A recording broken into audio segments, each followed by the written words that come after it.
near-death experiences. What's a near-death experience? A near-death experience is when a person is clinically dead. That is generally no brain waves, no respiration, no heartbeat. Waves. Yeah, Ooh. they're clinically dead. Yet they're going to be revived. And so they're dead for a period of time, clinically dead, but they're not permanently dead. So the body will be revived at some point. So by the measurements of science, they're dead. That's right. That's right. It's like they're obviously not dead. Yeah, that's right. They are coming. That's right. All the signs are that they're dead. But, the Bible says that, and Christianity teaches that when a person dies, their spirit separates from their body. And this is what we see in a near-death experience. This is evidence for the soul, for the spirit. So the physical body is clinically dead. There's no sign of life in the body. They're still working on you. Has there ever been a culture that we're aware of in the entire span of human history that did not believe in the soul? They all did. That in thought fact, that people were just meat puppets and I quote experts in the book that talk about that every civilization believed in the spirit, a soul that continues to live on after we die. Our leaders don't believe that. Well, that's not only tragic, it's dangerous, because if you believe we are only our brain, we're only neurons that are firing, that means technically we have no free will. And seriously, you're saying we don't have free? How do you punish someone for doing something wrong if they really didn't have free will? It also means we have no inherent rights. We have no right and wrong. Does a rock have a right? No. Exactly. Right. Yeah. So maybe that should be the acid test for leadership. If you don't believe human beings have souls, if that's not the basis of the way you understand other people, is a separate person with a distinct and unique soul. Right. If you don't believe that, you can have no power. Yeah. In our society, is that fair? I like that. I never thought of that before, but I certainly wouldn't trust a person personally, morally, if they believed only that we are a brain. I wouldn't give them a driver's license. That's scary. It is scary. You don't think other people have souls? Exactly. What? You're a psychopath. Exactly. I have a interview in my book with a PhD from Cambridge University in neuroscience who says the evidence is so persuasive that yes, indeed, we do have a soul. We do have a spirit. Thank you. Yes. Thank you, neuroscientists from Thank you for confirming. What's interesting is that we have cases where people are clinically dead, their spirit separates from their body, and they see or hear things that would have been impossible for them to see or hear if their spirit had not actually separated from their body. So this is confirmation that the soul exists. Interesting. And let me give you some examples. There's a woman named Maria. She was dying in a hospital in London, England. And, but she said, I was conscious the whole time. And so here they are working on her body, trying to bring her back. She said, my spirit floated out of my body. I met a divine being. But mainly I'm looking down from the ceiling of the hospital room at the resuscitation efforts. I'm watching them trying to revive my body. And then at some point, the reviving works and the spirit returns to the body. And she says, by the way, see the ceiling fan here in this room, the hospital room? There's a red sticker on top of one of the blades of the ceiling fan. Now, you couldn't see it from the room because it's on the top of one of the blades of the ceiling fan. But she saw it because from her perspective near the ceiling watching resuscitation, she was looking down. So they got a ladder. They went up there. Sure enough, on the top of this blade, here's the sticker exactly as she has described it. that tells me that she really did have an out-of-body experience, just as the Bible describes. And this is extremely common. We have a woman, a young girl. She was 9 years old, so I recall 8 or 9. She drowned in a swimming pool at YMCA. Horrible. Her brain had swelled. She had no respiration, no heartbeat. She was clinically dead. So they brought her to the hospital to keep her body alive mechanically till they decided what to do, and they continued to try to revive her. But as it turns out, 3 days later, she was revived. And with no brain damage. And she said, by the way, I was... Seriously? Yeah. And she said, I was conscious the whole time. And they said, well, that's not possible.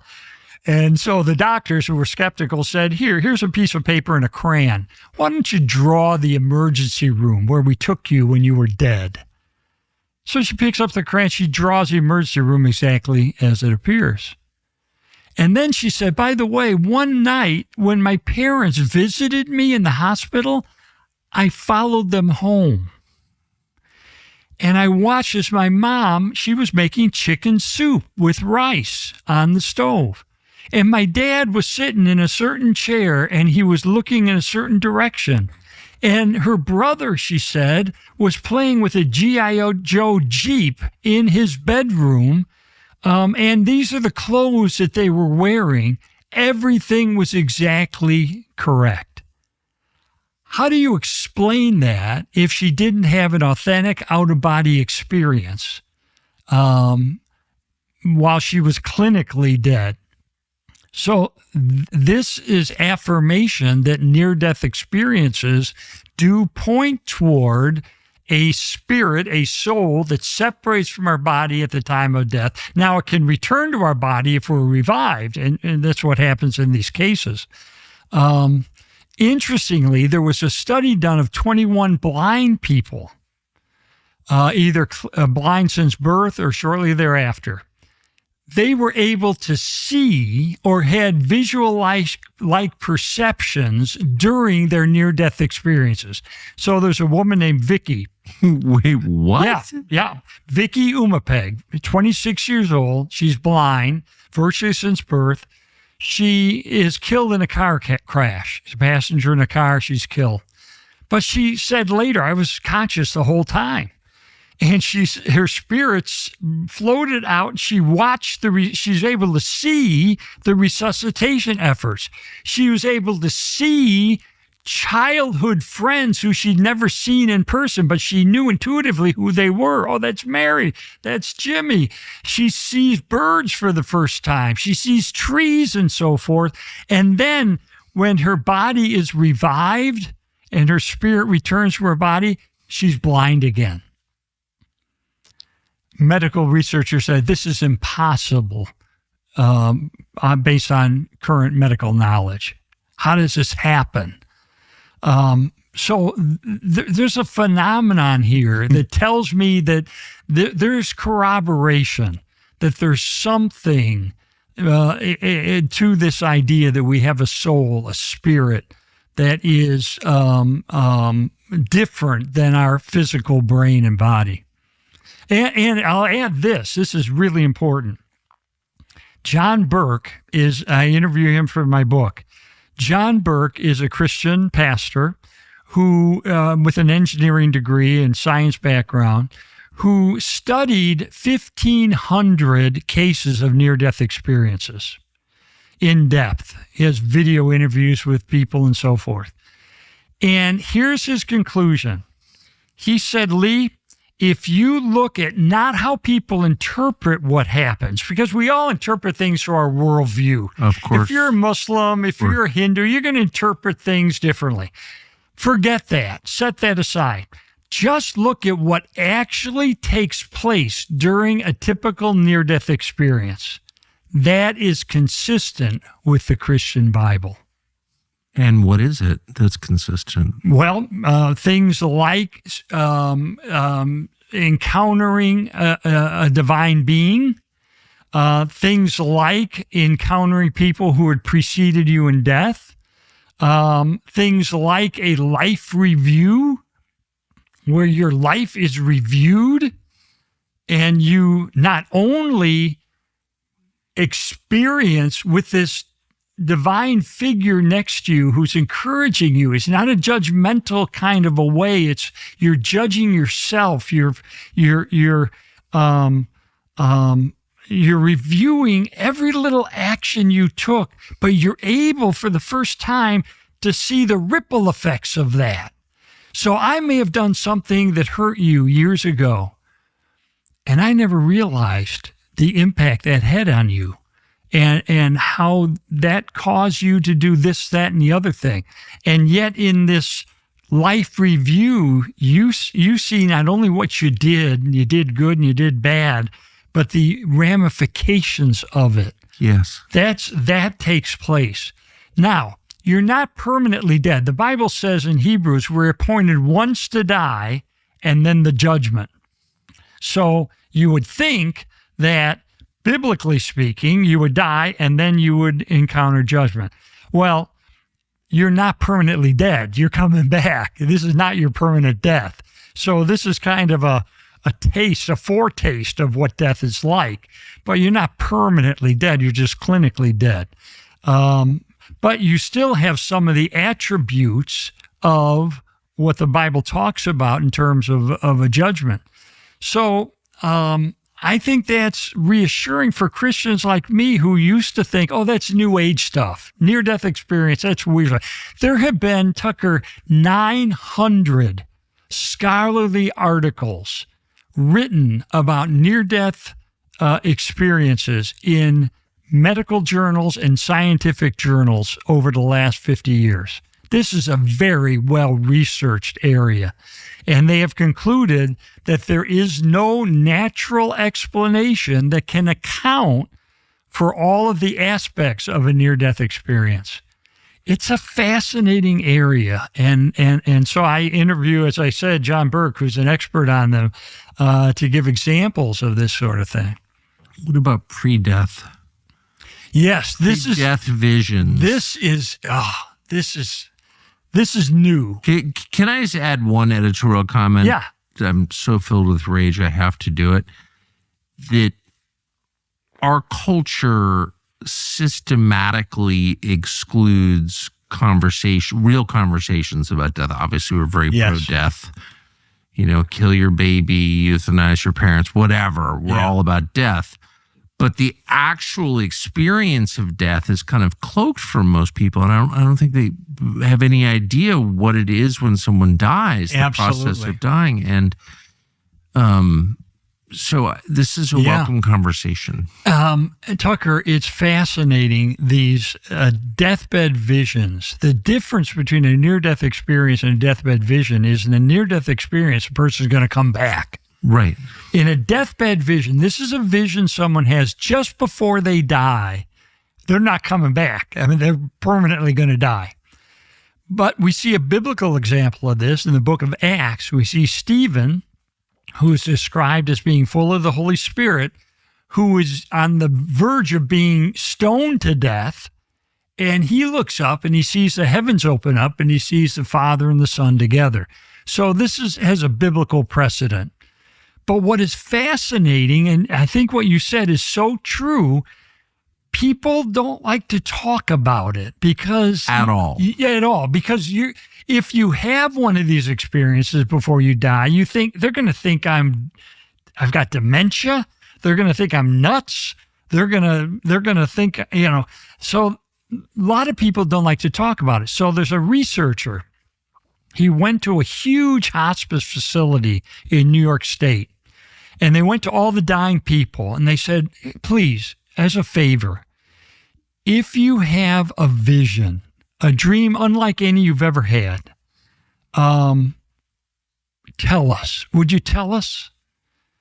And so 88% of those dying people had a pre-death vision that they reported on before they died. 88%. I think the other 12% probably had one, but they died before they were able to say anything. Or they were so high on morphine they couldn't talk. That's true. People get drugged up. That's true. So there's that. I mean, obviously, you don't want people to suffer. You want to alleviate suffering and alleviate pain. I'm totally for that. Want to be clear about it. But there's also this custom which has grown to ubiquity. Now it's everybody who dies gets from the hospice nurses. Yeah. They kill you with morphine. I mean, no one wants to say that out loud, but I've seen it. They kill you with morphine. Yeah. And, okay, first we should just be honest about what's happening. Yeah. Always.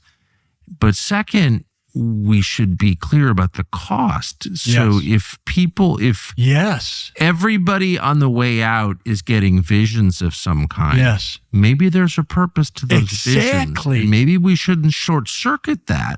And Tucker, maybe there's also corroboration for these. So in other words, they did one study of 3,000 of these, and they determined this is not just something coming from the subconscious mind. There is something else here. And I'll give you the example of the corroboration. There was a woman named Doris. She's dying on her deathbed, and she has a pre-death vision. And she sees the heavens open up, and she sees angelic beings. And she sees her father, who had died several years earlier, and he's kind of almost welcoming her to the next realm. But then she gets this confused look on her face, and she says, wait a minute. Why is Vida with my father? Why would Vida be there? It makes no sense. Why would Vida be there? And then she died. Vida was her sister. Her sister had died 2 weeks earlier, but no one had told Doris because she was so ill they didn't want the news to kill her. So they withheld the news that her sister Vida had died, and yet on her deathbed, she sees Vida in the world to come. That is fairly common. It actually happened with my father-in-law.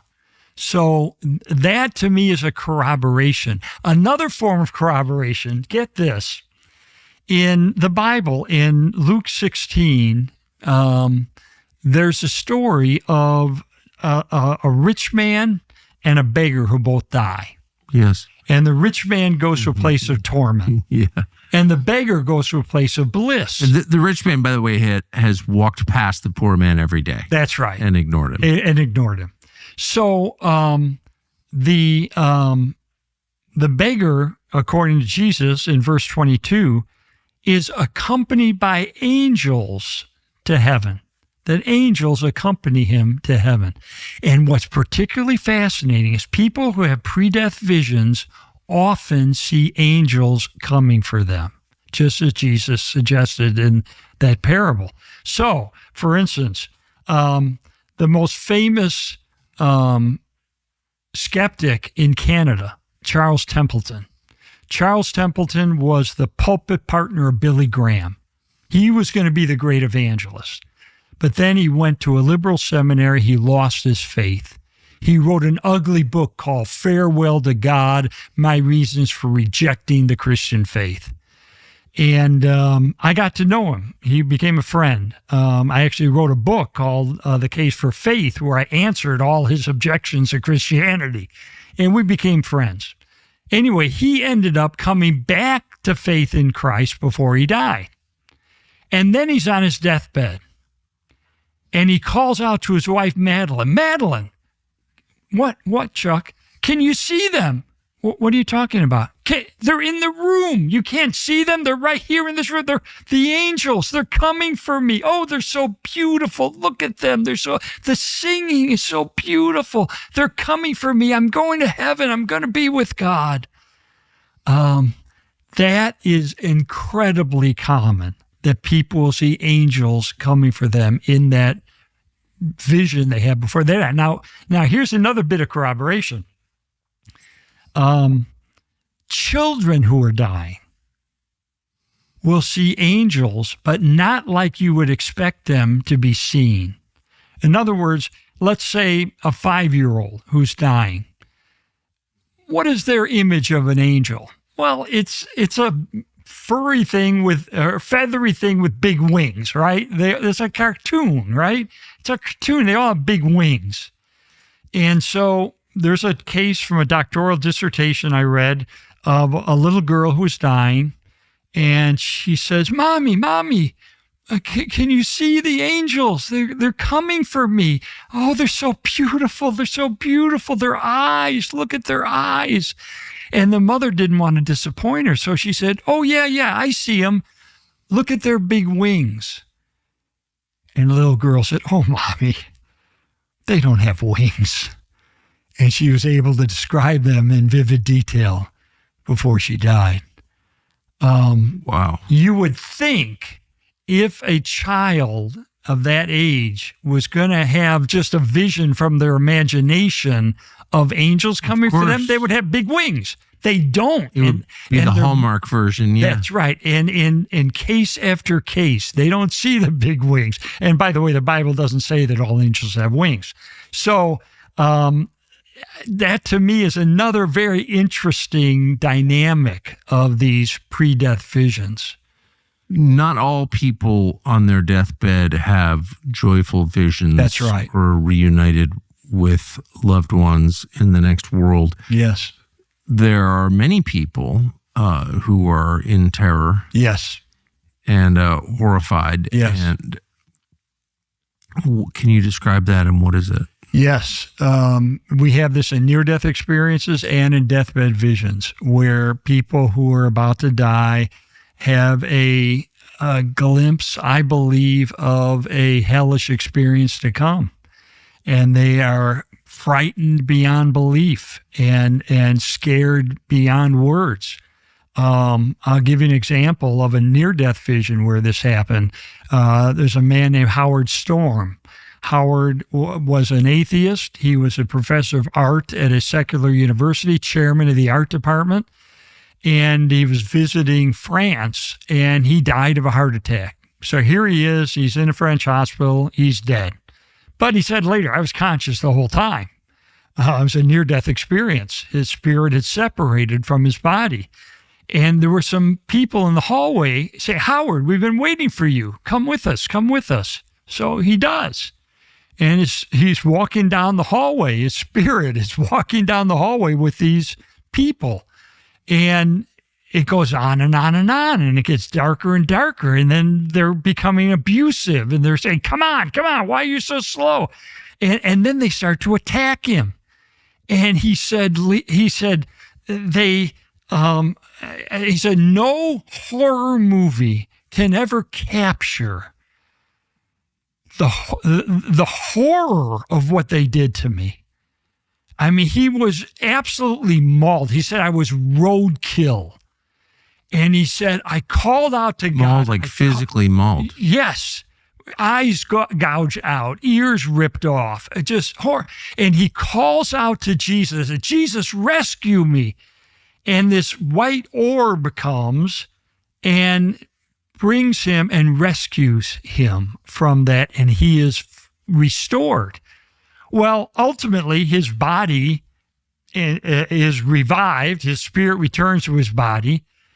This is such a profound experience that he not only renounced his atheism, he not only quit his tenured position as chairman of the art department at a secular university, he not only became a Christian, he went to seminary, and he became a pastor, and today he's a pastor of this little church. I think it's in Kentucky or Oklahoma or somewhere in the middle of nowhere, serving God. That's how transformative this experience was. Amazing. But there are multiple cases of people having horrific. In fact, one study of near-death experiences said it was 24% had negative experiences, not positive. Doesn't feel like a good sign. No. I mean, what it does to me is it's affirmation that, you know what the Bible tells us is true. There is a heaven, there is a hell. And every these are real society places. ever has thought that. Yeah. Every that's right. society. And I think everyone intuitively knows that. Yeah. I've never had a near-death experience, but the one time I thought I was going to die many years ago was in a plane crash. I was filled with sadness. I had no peace at all. Yeah. None. Only regret. Yeah. So I did take that as an indication I should change the way I was living, and I did. Well, God used that in your life. Well, I felt that way, and certainly in retrospect, I think that. Yeah. But I remember thinking, "Wow, I'm going to die." I was certain of it, and I thought later. I thought that when people knew they were going to die, they were filled with like peace and warmth and walk toward the light. That was not my experience at all. It was like, man, I can't believe I did a few things. And I really felt sad about it. So, well, that's the reality. Well, but I guess it's, it was the reality that I experienced for sure. But I also think that it's what a blessing. Yes. To have an opportunity to, to turn back and change. That's the thing about these near-death experiences, that you have another chance. You don't have it in deathbed vision, but you're going to be revived, and then you have a choice to make. Is that the road I continue to want to go down? The first thing I did was quit drinking and then had a fourth child. Wow. It's awesome. Yeah, it was. It was awesome. It was awesome. It was literally awesome. Wow. So, yes. So I think that there's something real there, and it does seem like a crime of some kind to deprive people of that with drugs. I know. If everyone experiences it, just like anything else, like maybe there's a reason. Yeah. Maybe it's not random. Maybe. I'd encourage people who are watching or listening to this podcast, next time you have a big family get together with the cousins and the uncles and the aunts and everything, ask people, do we have any family stories about deathbed visions or near-death experiences? I betcha you'll find, Uncle Bob had that experience, or Cousin Jim had that experience. I was having dinner with 7 people in Oklahoma City, and 4 of them, we talked about this, 4 of them had relatives who had pre-death visions. I'm not surprised. It's incredible.